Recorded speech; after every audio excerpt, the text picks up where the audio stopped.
अस्सलाम वालेकुम स्टूडेंट्स, मैं आपका computer science instructor Sohail Arshad और आज के इस सेशन में खुश आमदीद।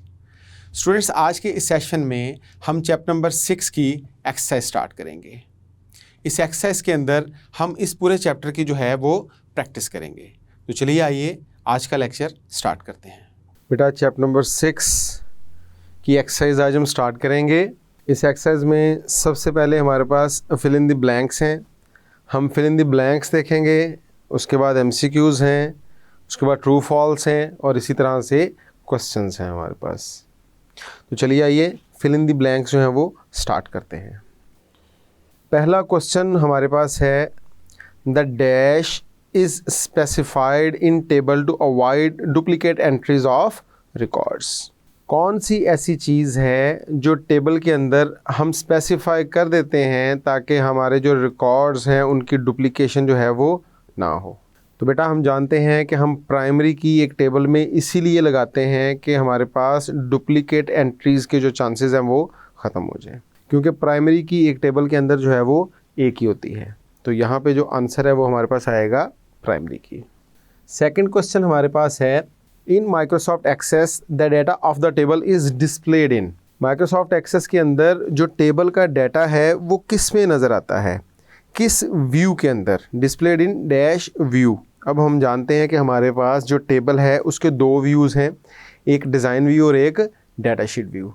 जो डिज़ाइन व्यू है उसके अंदर हम टेबल के स्ट्रक्चर को चेंज करते हैं, यानी कि टेबल का स्ट्रक्चर हमें नज़र आता है, और जो डाटा शीट व्यू है उसके अंदर हमें डाटा नज़र आता है। तो यहाँ पे जो करेक्ट आंसर बनेगा वो डाटा शीट व्यू बनेगा। क्वेश्चन नंबर 3 हमारे पास है, in the relational model dash is the basic structure in which data is stored. Relational database management system के अंदर या रिलेशनल डेटाबेस मॉडल के अंदर कौन सा कंपोनेंट है जिसके अंदर हमारा जो डाटा है वो स्टोर होता है? तो कौन सा बेसिक कंपोनेंट है हमारे पास या कौन सा बेसिक स्ट्रक्चर है जी? टेबल, क्योंकि हमारी जो रिलेशनल डेटाबेसेस होती हैं वो टेबल से मिलके बनी होती हैं। तो यहाँ पे करेक्ट आंसर आएगा table. Next fill in the blank है, the dash is a graphical representation of structure of a database. Database के अंदर से कौन सी चीज़ ऐसी है जो ग्राफिकल रिप्रेजेंटेशन है उसके स्ट्रक्चर की? तो हम जानते हैं कि ERD एंटिटी रिलेशनल डायग्राम, जो कि हम रिलेशनशिप्स बनाते हुए शो करवाते हैं, वो उसके एक्चुअल जो स्ट्रक्चर होता है उसकी ट्रू पिक्चर होती है। तो यहाँ पे ERD एंटिटी रिलेशनल डायग्राम हमारा आंसर आएगा। नेक्स्ट हमारे पास है जी, the dash button shows the current record in the table.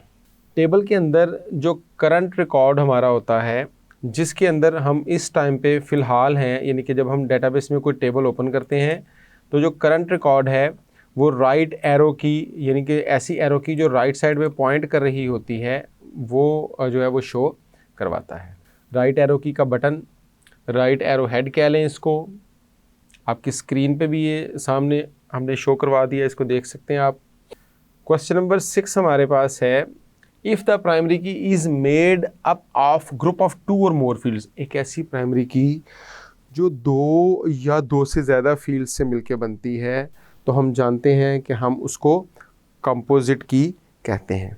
Composite key एक ऐसी की होती है जो 2 या 2 से ज़्यादा फील्ड से मिलके बनती है। एक ऐसी सिचुएशन जहाँ पे सिंगल एट्रीब्यूट से प्राइमरी की बनाना पॉसिबल नहीं होता, वहाँ पे हम एक से ज़्यादा जो फील्ड्स हैं उनको यूज़ कर लेते हैं।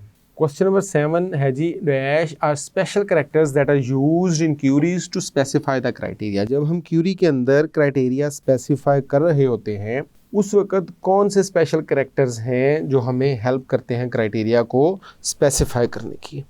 तो यहाँ पर बेटा आंसर आएगा वाइल्ड कार्ड्स। वाइल्ड कार्ड्स हमें क्राइटेरिया को स्पेसिफाई करने में हेल्प करते हैं। फॉर एग्जांपल, जिस तरह हमने चैप्टर में भी करके देखा था कि AHMAD AHMED 2 अहमद हैं, हमने A और E की जगह क्वेश्चन मार्क लगा दिया, तो क्वेश्चन मार्क हमारे पास क्या होगा?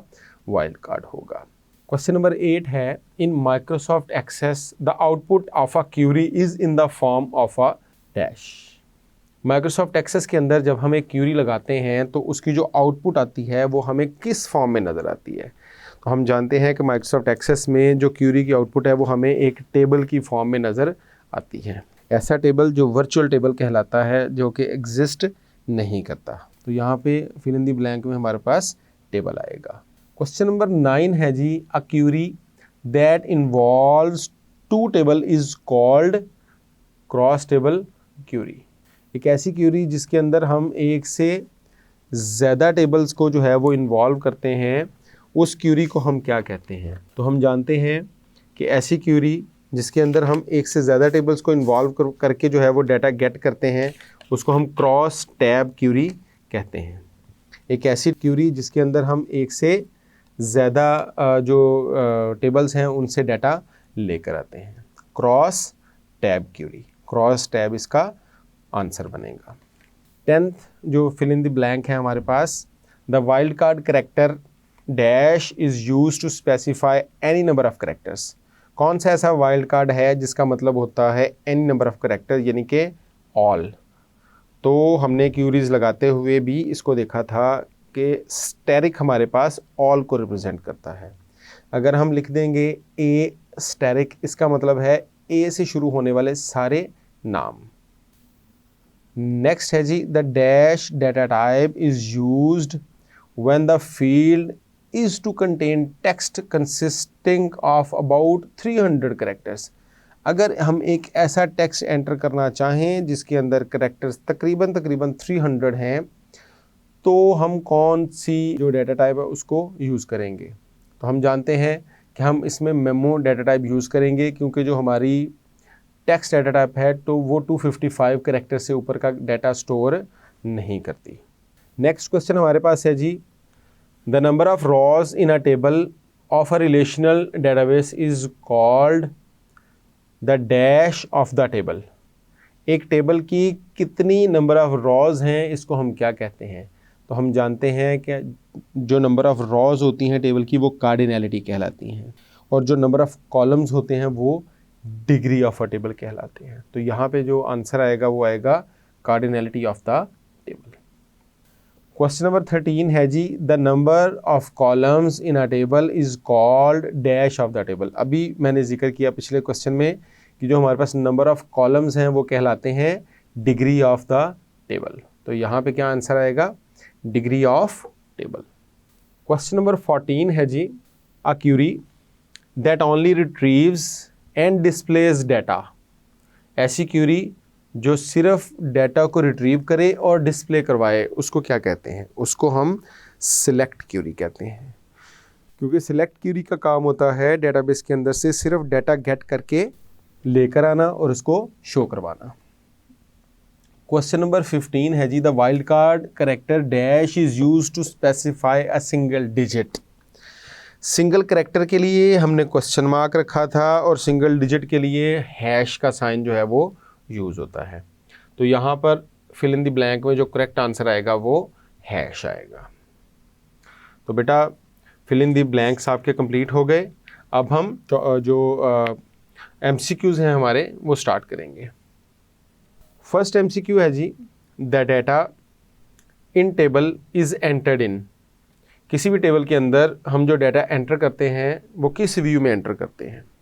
तो हम जानते हैं कि हमारे पास टेबल के दो ही व्यू होते हैं, डिज़ाइन और डाटा शीट। जो दूसरी दो ऑप्शंस हैं नॉर्मल और लेआउट, ये कोई ऑप्शंस ही नहीं है। तो डिज़ाइन व्यू में हम अपने टेबल के स्ट्रक्चर को चेंज करते हैं और जो डाटा एंटर करते हैं वो किस में करते हैं? डाटा शीट व्यू के अंदर। तो जो डाटा शीट व्यू है यहाँ पे वो हमारा क्या है? करेक्ट आंसर है। नेक्स्ट है जी, how many types of relationships are there. तो रिलेशनशिप की हमारे पास कितनी बेसिक जो हैं वो टाइप्स हैं?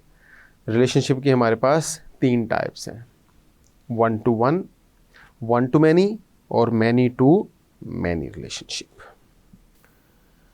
नेक्स्ट क्वेश्चन हमारे पास है जी, in a relational database a single piece of information is called. Relational database management system के अंदर a single piece of information को क्या कहते हैं? एक सिंगल पीस ऑफ इंफॉर्मेशन को हम फील्ड भी कह सकते हैं, एक सिंगल पीस ऑफ इंफॉर्मेशन को हम एट्रीब्यूट भी कह सकते हैं। तो ये जो फील्ड्स या एट्रीब्यूट्स जब आपस में रिलेटेड फील्ड्स या एट्रीब्यूट्स मिलते हैं तो हमारे पास एक रिकॉर्ड बनता है। तो यहाँ पे फ़िलहाल अल्फ़ा और बीटा दोनों ऑप्शंस ठीक हैं, तो डेल्टा ऑप्शन आएगी both A and B. Next question है जी, the rule that a record from a table can not be deleted if its associated record exist in a relational table is called. कौन सा rule है जिसके तहत हम तब तक एक टेबल के अंदर से रिकॉर्ड डिलीट नहीं कर सकते जब तक कि उसके जो एसोसिएटेड टेबल है उसके अंदर रिकॉर्ड एग्जिस्ट करता है। इसको हम कहते हैं रेफरेंशियल इंटीग्रिटी। जब हम दो टेबल्स का आपस में रिलेशनशिप बनाते हैं तो वहाँ पर हम रेफरेंशियल इंटीग्रिटी को इंट्रोड्यूस करवाते हैं। उसका फ़ायदा ये होता है कि जो भी रिकॉर्ड डिलीट होता है वो दोनों टेबल्स के अंदर से अगर डिलीट होगा तो होगा। हम सिंगल टेबल से अगर डिलीट करेंगे तो दूसरा वो ऑटोमेटिकली डिलीट कर दिया जाएगा। इसको हम कहते हैं एनफोर्स रेफरेंशियल इंटीग्रिटी। ठीक है, हम रेफरेंशियल इंटीग्रिटी को इन्फोर्स कर देते हैं। तो अल्फा इसका करेक्ट आंसर होगा। नेक्स्ट एमसीक्यू हमारे पास है जी, how many table views are available in M S Access. M S Access में हमारे पास टेबल के कितने व्यूज़ हैं? तो हम जानते हैं कि एम एस एक्सेस में हमारे पास टेबल के सिर्फ 2 व्यूज़ हैं, जिसमें हमारे पास डाटा शीट व्यू और डिज़ाइन व्यू आते हैं। नेक्स्ट क्वेश्चन है जी, how to find a 4 character name. अब यहाँ पे बात हो रही है कैरेक्टर की, दैट मीन्स इसमें से हैश तो वैसे निकल जाएगा। 4 character name that starts with H, the criteria is specified as. अच्छा, हमने एच से स्टार्ट करना है और 4 कैरेक्टर्स का होना चाहिए, तो चार्ली हमारे पास करेक्ट आंसर होगा। एच और 3 क्वेश्चन मार्क, हर क्वेश्चन मार्क जो है वो एक वाइल्ड कार्ड है एक कैरेक्टर का। तो एच से स्टार्ट होने वाला जो 4 कैरेक्टर्स का हमारे पास नेम है वो चार्ली ऑप्शन इसका करेक्ट आंसर होगा। एमसीक्यू नंबर 7 है, which of the following button of find and replace dialog box is click to start the search process.